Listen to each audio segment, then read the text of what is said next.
बड़े ही चमत्कारी संत मिले हैं जो कि रात्रि में तपस्या कर रहे हैं गंगा किनारे। आइए महाराज जी से जानते हैं कौन सी ये तपस्या करें। महाराज जी जय सिया राम। जय माँ कामाख्या, जय माता राम। महाराज जी क्या नाम है आपका? हमारा नाम जो है नारायण गिरी है, पंचदश नामी जूना अखाड़ा से हूँ। जी महाराज जी, तो महाराज जी कितने वर्ष हो गए संत वेश में? ये 11 वर्ष हो गया है मुझको संत वेश। 11 वर्ष हो गए।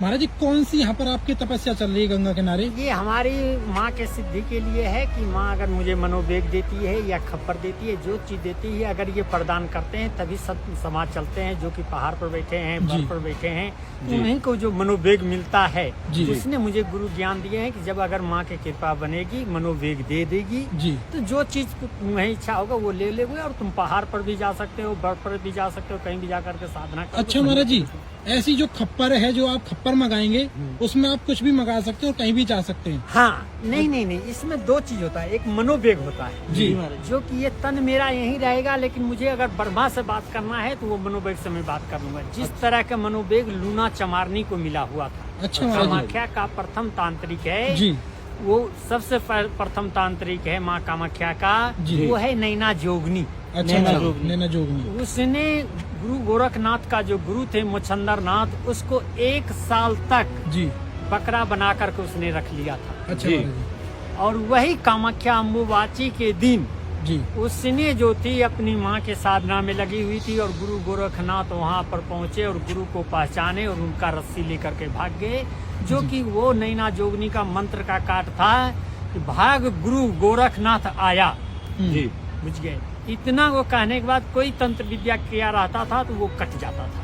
अच्छा, तो वो क्या है, उसका शिष्य हुई नैना जोगनी। नैना जोगनी। और तांत्रिक का आयु क्या है कि सबसे लंबी आयु होता है और क्षणभंगु आयु होता है, कष्टदायक होता है। अच्छा महाराज जी, क्योंकि हाँ, ये क्या है कि बड़ी कष्टदायक। अगर किसी को मैंने संजोग बस बुरा कार्य कर दिया जी महाराज जी, तो मेरा क्षणभंगु आयु है और मेरा कभी भी अकाल मृत्यु हो सकता है। अच्छा महाराज, यानी कि आप कष्ट नहीं दे सकते किसी को भला के अलावा बुरा नहीं कर सकते हो। अगर मैंने किसी को अगर बुरा कर दिया हूँ तो मेरा वो विद्या चला जाएगा, और अगला जो कार्य करेगा वो मुझको लग जाएगा, या तो मुझे पागल होना पड़ेगा या मुझे शमशान। अच्छा महाराज जी, हमने ये सुना है बहुत से लोग हांडी रखवा देते हैं, आपने भी सुना होगा। हाँ, वो क्या होता है, करण पिचासनी का होता है। अच्छा, ये करण पिचासनी एक ऐसा साधना होता है जो कि आपके कान में बैठेगी और बीते हुए भविष्य की बात नहीं बता पाएगी, लेकिन भूत और वर्तमान जो हुआ ये चीज वो आपके कान में बताएगी। जिस कान में वो बैठेगी उस कान से आपको सुनाई नहीं पड़ेगा, अगले कान से आपको सुनाई पड़ सकता। अच्छा महाराज जी,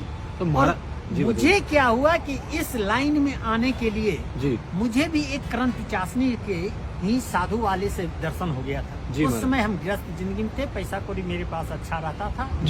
तो उसने बोला कि मुझे जाना है गंगा सागर। और गंगा सागर के लिए उसने मुझे जो है रोका। रोकने के बाद मेरे हाथ में एक 10 टकिया बोला निकाल के रखने के लिए। मैंने सोचा चलो चाय पानी के लिए अगला को दे देता हूँ। बोला नहीं, अपने हाथ में रखो। मैंने अपने हाथ में रखा और ऐसे मुट्ठी बांधा तो ये लगा कि इसमें पलटी हुआ है। अच्छा। और पलटी होने के बाद वो क्या है, लाल मूंगा टाइप का बन गया था। अच्छा महाराज जी, तो वो चीज मैंने देखा तो मुझको यकीन हो गया कि नहीं, तंत्र विद्या है। और तब से ऐसे तो मुझे बचपन से ही थोड़ा सा माँ का जो है दया दृष्टि बना हुआ था, जो कि मैंने शादी ब्याह नहीं किया और शादी के प्रति भावना ही नहीं रखा। मुझे संतगिरी में माँ का बहुत दया दृष्टि बरसा दी, जो कि अब मुझे आनंद लग रहा है कि मंदिर मिल रहा है। यानी कि आपको ऐसा लग रहा है कि आपकी सिद्धि पूर्ण होने वाली है? नहीं, मैं ये इस चीज को नहीं कह सकता, क्योंकि सिद्धि क्या है, ये बहुत कठिन चीज है। जी महाराज, ये माँ की कृपा होती है, हम लोग उनके बालक होते हैं।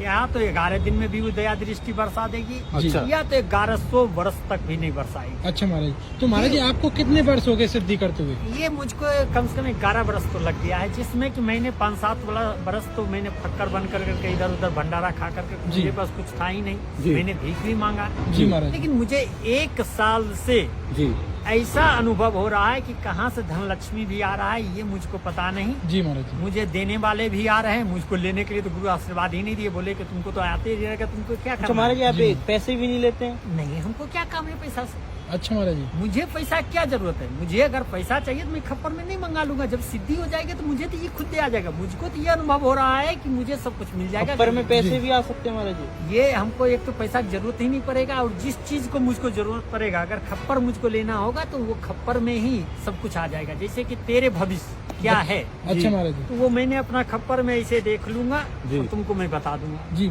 महाराज जी, मुझे आप खाने का दिल करेगा कि रसगुल्ला, जी महाराज जी। तो मैं खप्पर को वस्त्र से ढक दूंगा और 3 बार ऐसे ताली बजाऊंगा, उसमें रसगुल्ला आ जाएगा। तो महाराज जी ऐसे तो आप फिर पैसे भी मंगा सकते हैं। वो देखो, ये वो पैसा क्या होता है, ये शमशानी पैसा होता है। ये दिखाने के लिए पैसा ये आ सकता है, जी। ना कि आपको यूज नहीं मार्केट- कर सकते। यूज नहीं कर कर सकते। वो अच्छा। शमशानी होता है। अच्छा। तो शमशानी पैसा आपको तो जैसे महाराज जी, तात्पर्य में आपके जो तुमने 10,000 मुझसे मांग दिया, जी। मैंने खप्पर से निकाल कर तुमको दे दिया। तुम क्या करेगा? जिस आदमी को देगा, दुकानदार को, किसी को वो गल्ला में रखेगा, उसका गल्ला लेकर के पूरे वो शमशान में दे देगा। अच्छा महाराज जी। महाराज जी। हाँ, तो जो लोग के पैसे गायब हो जाते हैं तिजोरी से, वो कहाँ जाता है? जी महाराज जी। क्योंकि वो क्रांति चाशनी का दिन रहता है। अच्छा। एक ही ऐसा होता है, वो क्रांति चाशनी होता है। उसको जिसकी सिद्धि हो जाती है वो